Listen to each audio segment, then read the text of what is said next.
Hello everyone, welcome back to the channel. और आज के इस वीडियो में हम कंटिन्यू करेंगे आपका यूनिट नंबर 3।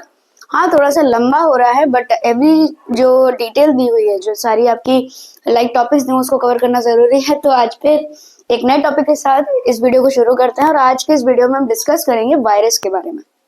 ठीक है, वायरस जैसे ही टॉपिक आपका कवर होता है उसके बाद आपका फंगाई बचेगा जो कि पैरासिटोलॉजी में आपका आएगा। ठीक है, और आपके जो अदर पैरासाइट्स हैं वो आएंगे। ठीक है, तो उसको भी हम अलग अलग वीडियो में कवर करते रहेंगे। अभी इस वीडियो में शुरू करते हैं वायरस। और वायरस शुरू करने के पहले मैं बोलना चाहूंगी कि जिन्होंने अभी तक चैनल सब्सक्राइब नहीं किया है प्लीज सब्सक्राइब कर लें ताकि अपकमिंग वीडियोस आपको अपडेटेड मिलती रहे। ठीक है, तो बिना टाइम वेस्ट के शुरू करते हैं आपका वायरस। ठीक है, तो जर्नल वायरोलॉजी मतलब होता है स्टडी ऑफ द वायरस। ठीक है, मतलब जिसमें हम वायरस की स्टडी करते हैं। ठीक है, वो होती है आपकी वायरोलॉजी। और इस वीडियो में भी हम एक शॉर्ट फॉर्म में वायरस की स्टडी करेंगे माइक्रोबायोलॉजी के अंदर।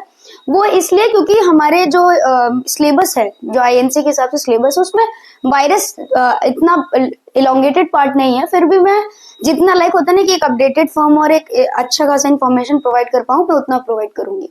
एग्जाम से भी थोड़ा ज्यादा, हाँ एग्जाम के लिए मोर देन इनफ है क्योंकि ये मैक्सिमम आपका 5 नंबर में आता है वायरस टॉपिक, इससे ज्यादा नहीं आएगा।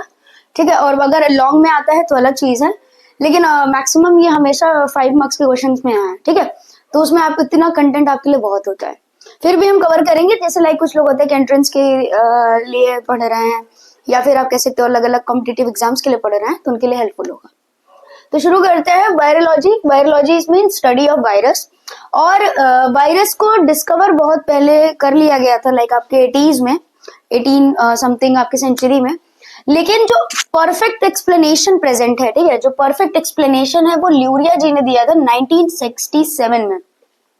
ल्यूरिया जी ने 1967 में इसको एक्सप्लेन किया था कैसे कि viruses are entities whose genome is an element of nucleic acid। मतलब उन्होंने क्या बोला था कि वायरस एक ऐसे एंटिटीज हैं जिसमें जो उनका एलिमेंट है, ठीक है, जो उनका कह सकते हो कि उनका जो जीनोम एलिमेंट है वो आपका एक न्यूक्लिक एसिड है, जो कि आपके बैक्टीरिया में या फिर आपके अदर जो फॉर्म है उसमें हमें देखने को नहीं मिलता है। ठीक है, जैसे आपका डीएनए हो सकता है या फिर आरएनए हो सकता है। ठीक, which reproduces inside the living cell. अब ये आपका मेनली कह सकते हो वायरस की ये कैरेक्टरिस्टिक है कि ये किसी लिविंग सेल के अंदर ही रिप्रोड्यूस करते हैं। जैसे बैक्टीरिया आपका नॉर्मली एनवायरमेंटल में मल्टीप्लाई कर सकते हैं, रिप्रोड्यूस कर सकते हैं, लेकिन वायरस को हमेशा एक होस्ट लिविंग सेल की जरूरत होती है रिप्रोडक्शन के लिए। ठीक है, सिंथेसाइज करते हैं अपना वायरन्स। ठीक है, वायरियंस सिंथेसाइज करने के बाद मतलब जो उनके कह सकते हो कि उनके बेबी वायरस, ठीक है, वो जैसे ही सिंथेसाइज करेंगे उसके बाद ये ट्रांसफर कर देंगे अनदर सेल की तरफ और ऐसे करके वो मल्टीप्लाई करते हैं। ठीक है, अब जर्नल फीचर की अगर मैं बात करूं कि वायरस में हम क्या जर्नली देखते हैं, जैसे हमने बैक्टीरिया में बात किया था उनके मॉर्फोलॉजिकल बेसिस पर, उनके अडेप्टेबिलिटी के बेसिस पर। ठीक है, तो अब वायरसेस में हमें क्या देखने को मिलता है, मेनली वो देखते हैं। तो जर्नल फीचर में सबसे पहले मैं आपको बता दूं कि ये साइज में वेरिएट करते हैं। जैसे ये बहुत ज्यादा छोटे होते हैं, जैसे आपका बैक्टीरिया की साइज से, नॉर्मली बैक्टीरिया की साइज से बहुत छोटे होते हैं। अगर साइज वेरिएशन की मैं बात करूं तो ये मिनिमम 20 नैनोमीटर तक हो सकते हैं और मैक्सिमम इनका जाता है 300 नैनोमीटर। इससे ज्यादा बड़े नहीं होते हैं और ना इससे ज्यादा छोटे होते हैं। ठीक है, और ये डायमीटर्स में होता है आपका। ठीक है, 20 नैनोमीटर मिनिमम और मैक्सिमम आपका 300 नैनोमीटर जो कि आपका डायमीटर होता है। ये इनको हम सिर्फ इलेक्ट्रॉन माइक्रोस्कोप के बेसिस पर ही देख सकते हैं, मतलब इलेक्ट्रॉन माइक्रोस्कोपी आप करेंगे तभी ये आपको विजुअलाइज होंगे, अदरवाइज आप इनको नहीं देख सकते क्योंकि इनका साइज बहुत छोटा होता है in relation to other pathogenic organisms. अब बात करते हैं इनके कैरेक्टरिस्टिक्स की। तो ये बैक्टीरिया के जो फिल्टर्स हैं ये पास कर सकते हैं। जैसे हमने बात करा था कि बैक्टीरिया में सेल वॉल है, ठीक है, उसमें पेप्टिडोग्लाइकन की लेयर है, उसकी वजह से बहुत टफ होता है, उसमें कुछ भी हार्म नहीं हो सकता है। बहुत सारी चीजें हमने डिस्कस करी थी, बट इनके अंदर एक कैरेक्टरिस्टिक्स है कि ये बैक्टीरिया के जो फिल्टर्स है, सर्टेन लेयर्स हैं, ये उसको इजीली पास ऑन कर सकते हैं और उसके अंदर इन्वेड कर सकते हैं। ठीक है, अगर बात करूं तो स्मॉलेस्ट या लार्जेस्ट की, तो लार्जेस्ट जो होता है वो आपका पॉक्स वायरस होता है, लार्जेस्ट वायरस फैमिली है, और जो आपका पार्वो वायरस है वो स्मॉलेस्ट आपका वायरस फैमिली है। ठीक है, live only inside host cell, ये हमेशा किसी न किसी होस्ट सेल के अंदर ही रहते हैं, ठीक है। कैन बी क्रिस्टलाइज, ये क्रिस्टलाइज हो सकते हैं, ठीक है। इनके अंदर कोई सेल वॉल नहीं होता है बल्कि प्रोटीन कोट होता है, इनके अंदर कोई सेल वॉल नहीं प्रेजेंट है लेकिन एक प्रोटीन कोट प्रेजेंट होती है जिसके बारे में हम डिस्कस करेंगे कौन सी प्रोटीन कोट है, ये सारी चीजें, ठीक है। हमेशा इनको एक होस्ट की जरूरत होती है मल्टीप्लिकेशन के लिए, मतलब रिप्रोड्यूस करने के लिए हमेशा एक होस्ट सेल की जरूरत होती है। नो सेलुलर अरेंजमेंट्स, मतलब जैसे हमने बैक्टीरिया या नॉर्मल सेल में अगर हम बात करें तो उनके अंदर अदर सेलुलर सर्टेन आप कह सकते हो कि ऑर्गेनेल्स प्रेजेंट होते हैं, स्ट्रक्चर्स प्रेजेंट होते हैं कि फिलामेंट है, पिली है और आपके फ्लैजिला है, ऐसी चीजें हम बात करते हैं, बट इनके अंदर कोई सेलुलर अरेंजमेंट नहीं होता है, ठीक है।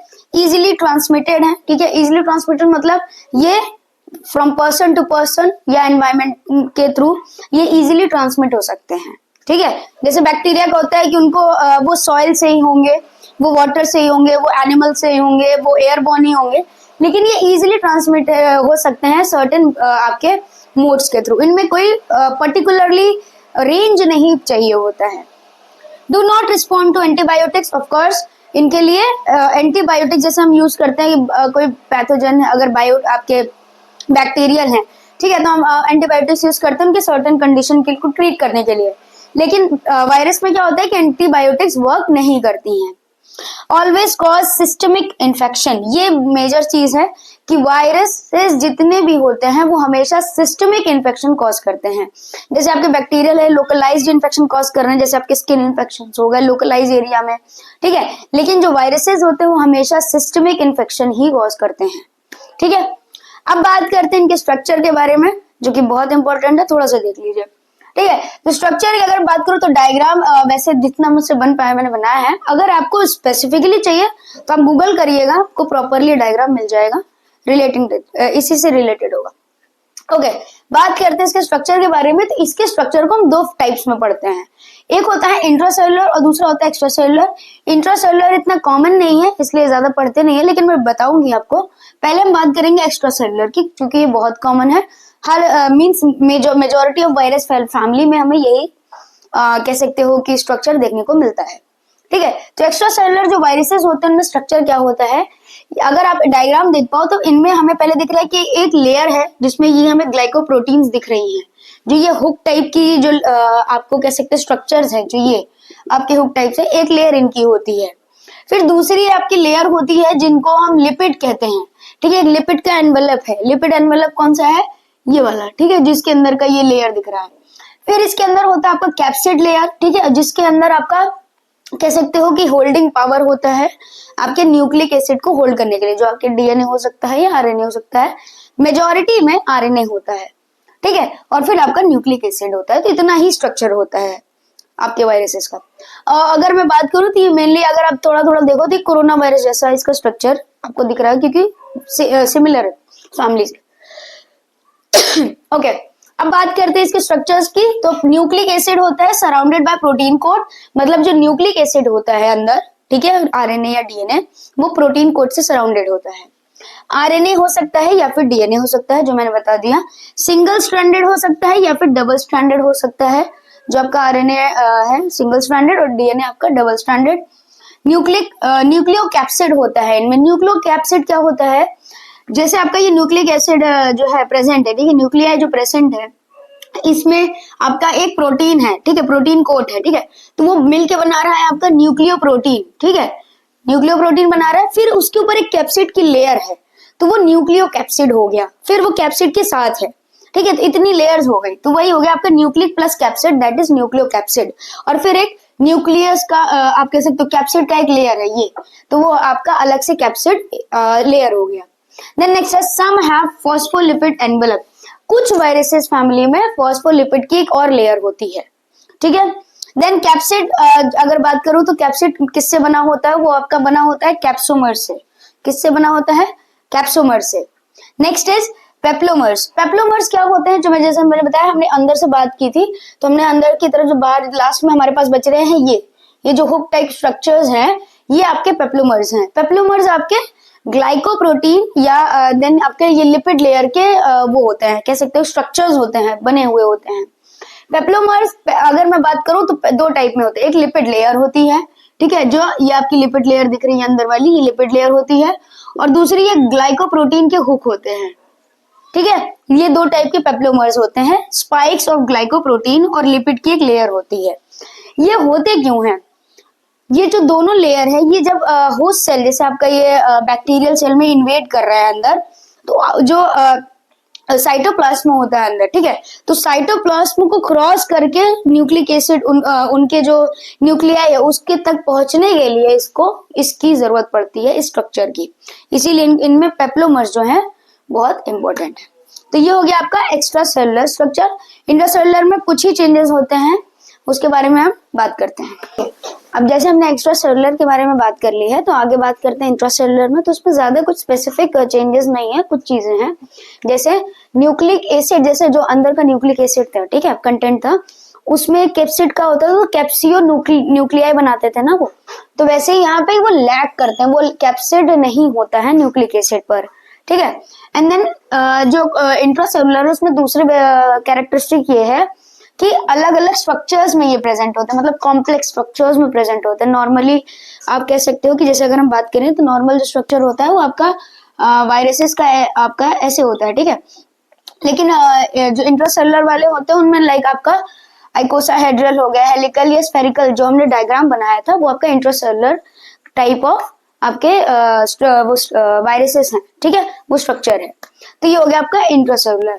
अब आगे बढ़ते हैं इंट्रासेलुलर में, तो कुछ अदर फीचर्स हैं, ठीक है। अब वायरसेस के जितने भी फैमिली हैं, या कह सकते हो जो कॉमन फीचर्स हैं उनके फैमिली में, ऑल ओवर जितने भी फैमिलीज हैं उनमें कुछ ना कुछ कॉमन फीचर, जैसे हमने कैरेक्टरिस्टिक्स पढ़ी कि हाँ ये कैरेक्टरिस्टिक्स हैं, लेकिन कुछ फीचर्स हैं वो बात करते हैं जो इंपॉर्टेंट है कि किसी भी फैमिली का जो वायरस होता है वो स्टेबल होता है लो टेम्परेचर पर। मतलब जितने भी वायरसेस हैं या उनकी मतलब पूरी जो वायरसेस की फैमिली है कितने भी टाइप्स के हैं, तो वो लो टेम्परेचर पर सरवाइव करते हैं, जैसे अप टू -70 सेल्सियस। कितना? -70 सेल्सियस तक इनको लाइक टेम्परेचर अगर मिलता है तो ये स्टेबल रहेंगे, ये डिस्ट्रक्ट नहीं होंगे, ठीक है। देन इतना कह सकते हो कि लो टेम्परेचर पर रहने को ही आप कह सकते हो लायोफिलिजेशन होता है, जिसे फ्रीज ड्राइंग कहते हैं, मतलब ये सरवाइव कर जाएंगे, ये इनएक्टिवेट नहीं होंगे, ठीक है।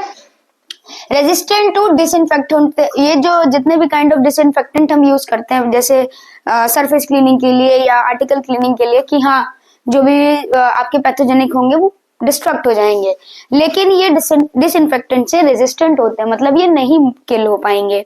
आप जो नॉर्मल यूज करते हो डेटॉल, सेवलॉन, ये सारी चीजें उनके ऊपर असर नहीं करती हैं, ठीक है, वायरसेस के ऊपर।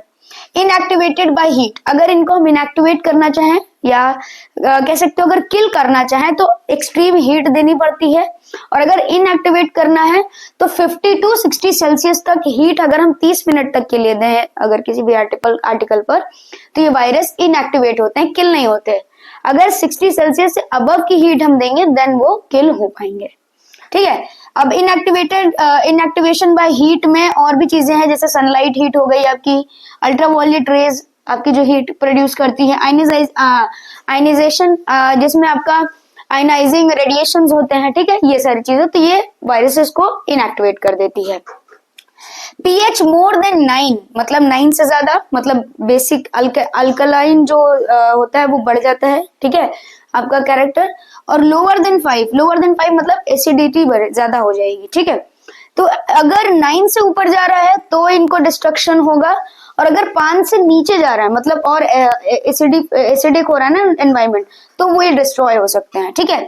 मतलब हाईली बेसिक अगर हो जा रहा है, ठीक है, एनवायरमेंट, या हाईली एसिडिक हो जा रहा है तो ये डिस्ट्रॉय हो सकते हैं in the terms of pH, ठीक है। 50% सॉल्यूशन ऑफ ग्लाइसरॉल यूज होता है इनके स्टोरेज के लिए। मतलब अगर हम बात करें, अगर कंपैरिजन करें बैक्टीरियल से, ठीक है, बैक्टीरियल सेल से, तो जो बैक्टीरियल सेल्स होते हैं 50% ऑफ सॉल्यूशन अगर ग्लाइसरॉल उसमें हम रखें तो वो इजीली मर जाते हैं, ठीक है, वो डिस्ट्रॉय हो जाते हैं। लेकिन वायरसेस इतने ढीठ हैं कि इनको स्टोर करने के लिए हमें 50% का ग्लाइसरॉल सॉल्यूशन लगता है। मतलब समझ रहे हो आप, ये उसमें सरवाइव करते हैं, इनको वहां पे इजीली स्टोर कर सकते हैं। मतलब ये जो 50% का ग्लाइसरॉल सॉल्यूशन है वो उनके लिए फेवरेबल है, ठीक है। अब बात करते हैं कल्चर की। जैसे हम माइक्रोबायोलॉजी मेनली कल्चर पढ़ते हैं, तो इनके लिए जो कल्चर एंड सेंसिटिविटी हम करते हैं वो होता है आपका टिश्यू एंड सेल कल्चर, ठीक है, क्योंकि ये इनको होस्ट सेल चाहिए होती है। एम्ब्रियोनेटेड आपका एग कल्चर होता है, एनिमल इनोकुलेशन कल्चर होता है, ठीक है। ये 3 टाइप के कल्चर्स इनमें हम अप्लाई करते हैं। जैसे अगर वगैरह यूज करते हैं तो इसमें हम आपका वो आपके नहीं यूज करते हो, बैक्टीरियल सेल्स के लिए होता है। इन वायरसेस ये 3 टाइप के कल्चर हम यूज करते हैं। डायग्नोस्टिक की बात करेंगे, कैसे हम इनको आइडेंटिफाई कर सकते हैं, तो अलग अलग टाइप के डायग्नोस्टिक, जैसे आपके मॉलिक्यूलर टेस्ट हो गए, आपके एंटीबॉडी टेस्ट हो गए, जिसमें मेनली आप सुनते हो एलाइजा, ठीक है। मॉलिक्यूलर में आप पीसीआर सुनते हो, ठीक है, ये है ना। देन माइक्रोस्कोपिक आप कर सकते हो, जिसमें हम इलेक्ट्रॉन माइक्रोस्कोपी कर सकते हैं, फ्लोरेसेंस माइक्रोस्कोपी कर सकते हैं, ठीक है। कल्चर मेथड में मैंने आपके 3 कल्चर मेथड बता दिए हैं। तो ये सारे, अगर आप इनको थोड़ा सा डिटेल में लिखना चाहते हो तो आप सर्च कर सकते हो। जैसे एग्जांपल ज्यादा इनके आप लिख सकते हो, मॉलिक्यूलर के पीसीआर है, ठीक है। देन आपका एंटीबॉडी में एलाइजा मेनली आप लिख सकते हो, ठीक है। माइक्रोस्कोपी में फ्लोरेसेंस, इलेक्ट्रॉन, ये हो गए। एंड कल्चर मेथड में आपके ये 3 टाइप के कल्चर्स हैं। तो ये आपके कुछ स्पेशल फीचर्स हैं जो हर चीज पे अप्लाई होते हैं, या आप इनको कैरेक्टरिस्टिक के साथ भी लिख सकते हो। अब आगे बढ़ते हैं इनके मल्टीप्लिकेशन के ऊपर। जैसे हमने बताया ना कि इनका जो मल्टीप्लिकेशन का जो क्राइटेरिया है, या आप कह सकते हो जो मेथड है, वो काफी अलग है बाकी पैथोजेनिक ऑर्गेनिज्म से, तो उसके बारे में डिस्कस करते हैं, ठीक है। तो इनका जो रेप्लिकेशन होता है वो एक कह सकते साइकिल के थ्रू होता है। तो साइकिल के बारे में आप थोड़ा सा समझ लीजिए, इतना डिटेल नहीं लिखना आपको, नॉर्मली समझ लीजिए। तो इनके साइकिल में टोटल 6 आपके कह सकते हो कि पॉइंट्स प्रेजेंट हैं, ठीक है। 6 स्टेप्स प्रेजेंट है। उन 6 स्टेप के थ्रू ये अपनी साइकिल कंप्लीट करते हैं और एक नया कह सकते हो रेप्लिकेटेड आपका वायरस कह सकते हो बना लेते हैं। तो बात करते हैं फर्स्ट स्टेप से। तो पहला स्टेप को कहते हैं एडसॉर्प्शन। एडसॉर्प्शन मतलब ऐड होना, मतलब किसी भी चीज से चिपकना, एडहेयर होना, ठीक है। तो इसमें क्या होता है, जैसे आपका नॉर्मली ये इनको होस्ट सेल चाहिए होता है, तो आपका बैक्टीरियोफेज भी हो सकता है आपका, ठीक है, सॉरी नॉट बैक्टीरियल सेल भी हो सकता है, किसी भी अदर एनिमल होस्ट सेल आपका हो सकता है। तो हम कॉमनली बात करते हैं किसी भी होस्ट सेल पर ये एडहेयर हो रहे हैं, मतलब ऐड हो रहे हैं, ठीक है। ऐड हो गए मतलब ये आके उसके सरफेस पर ऐड हो गए। और ये हमने पढ़ा था एक्स्ट्रा सेलुलर वाले में जो, या इंट्रासेलुलर वाले में, दोनों में ही प्रेजेंट होते हैं। उनमें होता है आपका ग्लाइकोप्रोटीन का स्पाइक, ठीक है, एंड लिपिड की एक लेयर होती है। तो इन 2 आप कह सकते हैं स्ट्रक्चर्स की मेथड से ये क्या करते हैं, ये किसी भी सेल पर ऐड हो जाते हैं, ठीक है। ऐड होने के बाद ये दूसरे स्टेप पर आते हैं, जिसको कहते हैं हम पेनिट्रेशन, ठीक है। पेनिट्रेशन मतलब अंदर घुसना, पेनिट्रेट करना।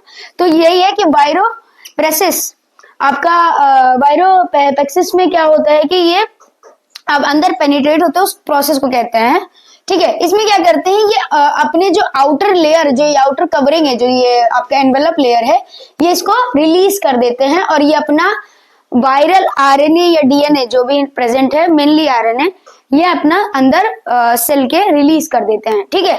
तो ये आपका वायरल डीएनए या वायरल आरएनए ये अंदर रिलीज हो गया।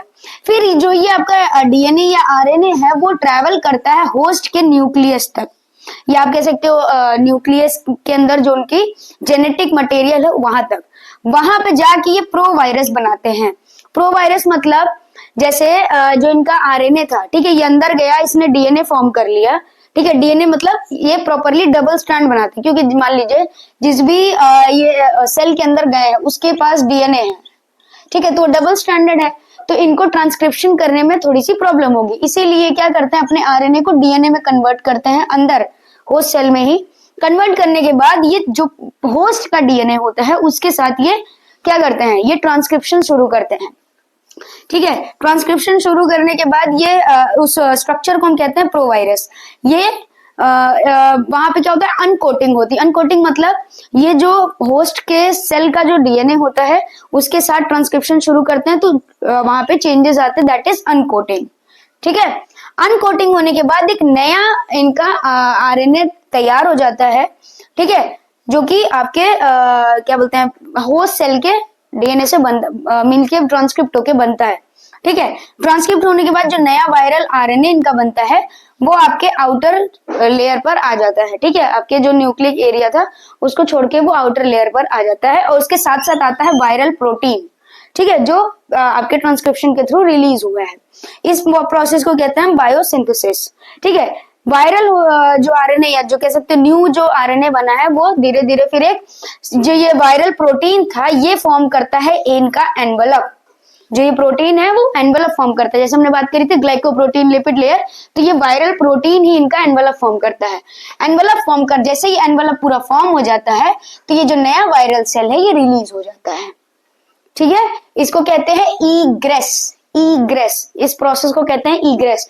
ये रिलीज हो जाता है तो इनका जो नया वायरस सेल है वो रेडी है। ठीक है, तो ये आपका पूरा होल प्रोसेस है। इसमें क्या होता है कि ये ऐड होते हैं अपना, फिर जो इनके अंदर आरएनए होता है उसको डीएनए में ट्रांसक्रिप्ट करते हैं, फिर ये होस्ट के डीएनए के साथ ट्रांसक्रिप्शन करते हैं और वहां से एक ये नया अपना वायरल आरएनए क्रिएट करते हैं विद ग्लाइकोप्रोटीन, और फिर वो ग्लाइकोप्रोटीन की हेल्प से एक नया एनवलप रेडी करते हैं और फिर उस सेल से रिलीज हो जाते हैं। और आपका जैसे एक एक आरएनए रिलीज हो रहा है ट्रांसक्रिप्ट में सर्टेन मल्टीप्लिकेशन होता है, मतलब एक बार में कई सारे बन रहे हैं। ठीक है, तो एक एक करके वो निकलते जाते हैं और यहाँ पे ये ट्रांसक्रिप्शन चलता रहता है। ठीक है, वो तब तक होता है जब तक होस्ट सेल लिविंग कंडीशन में होता है। ठीक है, जैसे ही वो डेड हो जाती है फिर वो आपका जो ट्रांसक्रिप्शन है या जो प्रोसेस है वो रुक जाती है। ठीक है, ये ऐसे होता है। अब नेक्स्ट इसमें एक चीज और है, जैसे हम बात कर रहे थे कि मान लीजिए बैक्टीरियल सेल है तो हम एंटीबायोटिक्स नहीं काम करती हैं, तो ये आप हमेशा ध्यान में रखना, जब भी हम एंटीबायोटिक देते हैं किसी वायरल कंडीशन में तो वहां पे जो ये जो आपका होस्ट का सेल है ये डिस्ट्रॉय हो जाता है। जो मेडिसिन होती हैं वो इनको डिस्ट्रॉय कर देती हैं। ठीक है, तो वो प्रोसेस रुक जाती है लेकिन वायरस जो आपका जिंदा रहता है, इसीलिए इनको बोलते हैं सॉरी ये तो दिखा रही हूं मैं, वायरस जो आपका होता है, जो वायरल सेल होती है वो जिंदा रहता है। क्यों? क्योंकि उसके ऊपर कोई भी एंटीबायोटिक काम नहीं करती है, वो रेजिस्टेंट होते हैं उस चीज से। ठीक है, तो आपकी बैक्टीरियल की सेल जो है वो डिस्ट्रॉय हो जाएगी, प्रोसेस रुक जाएगी, लेकिन ये जो वायरल सेल है ये डिस्ट्रॉय नहीं होती, इसीलिए एंटीबायोटिक्स नहीं देते। दूसरी चीज, ये जो पूरी प्रोसेस है अगर बैक्टीरियोफेजेस में हो रही है तो 15 से 30 आपका मिनट लगता है, और अगर किसी एनिमल वायरस का लाइक ये साइकिल, अगर जो वायरस फैमिली है, जो एनिमल वायरसेस की फैमिली है, अगर उनमें ये प्रोसेस हो रही है तो 15 से 30 घंटे का टाइम लगता है इस पूरे साइकिल में। ठीक है, अब बात करते हैं, जैसे हम बात करें तो अलग अलग, ये तो हमने कॉमनली पर्टिकुलरली वायरस के बारे में समझा है कि इसका ये स्ट्रक्चर होता है, ये रेप्लिकेशन टाइप है, ये कैरेक्टरिस्टिक्स हैं। अब बात करते हैं कि वायरस को कितने टाइप्स में डिवाइड किया गया है, उनकी कितनी फैमिलीज हैं। ओके, अब टाइप्स की बात करें तो मेनली आपके जो वायरसेस हैं वो 21 टाइप्स में डिवाइडेड है, मतलब 21 फैमिलीज में डिवाइडेड है, और इनके अंदर अलग अलग सर्टेन टाइप के वायरसेस आते हैं। ठीक है, तो हम सबके बारे में थोड़ा थोड़ा ओवरव्यू पढ़ेंगे। ठीक है, क्योंकि इतना ज्यादा डिटेल हमारे सिलेबस में नहीं है, बस आपकी नॉलेज में इतना जो चीजें होनी चाहिए उसके बारे में आपको बताएंगे कि इनसे क्या पैथोजेनिक डिजीज हो रही है ह्यूमन बॉडी में, या सर्टेन ये क्या ऐसा कॉज कर रहे हैं जिसकी वजह से पैथोजेनिक में इंक्लूडेड है। ठीक है, तो अब बात करें 21 टाइप्स की, तो इसमें आपका आता है पॉक्स, मीन्स आपका पॉक्स वायरिडिए। ठीक है, मतलब आपका पॉक्स वायरस, हर्पीस वायरिडिए, ठीक है, adenoviridae, papovaviridae, hepadnaviridae, then parvoviridae, then orthomyxoviridae, then paramyxoviridae, rhabdoviridae, filoviridae. ठीक है, देन टोगा वायरिडिए आते हैं, then picornaviridae, then caliciviridae, then आपका flaviviridae, arenaviridae, reoviridae, coronaviridae, आपका bunyaviridae, retroviridae, कोविड-19 and omicron viruses and oncogenic viruses. ठीक है, इतने काइंड ऑफ वायरसेस की फैमिली है और इनमें सर्टेन अलग अलग टाइप के वायरसेस इंक्लूडेड हैं, जिसके बारे में हम पढ़ेंगे इनकी डिजीज कंडीशन के साथ। जो इतना ज्यादा डिटेल नहीं है, ये आपका 10 से 15 मिनट का टॉपिक है जिसको हम डिस्कस करेंगे नेक्स्ट वीडियो में। तो अपडेटेड रहिए, मिलते हैं आपके साथ नेक्स्ट वीडियो में।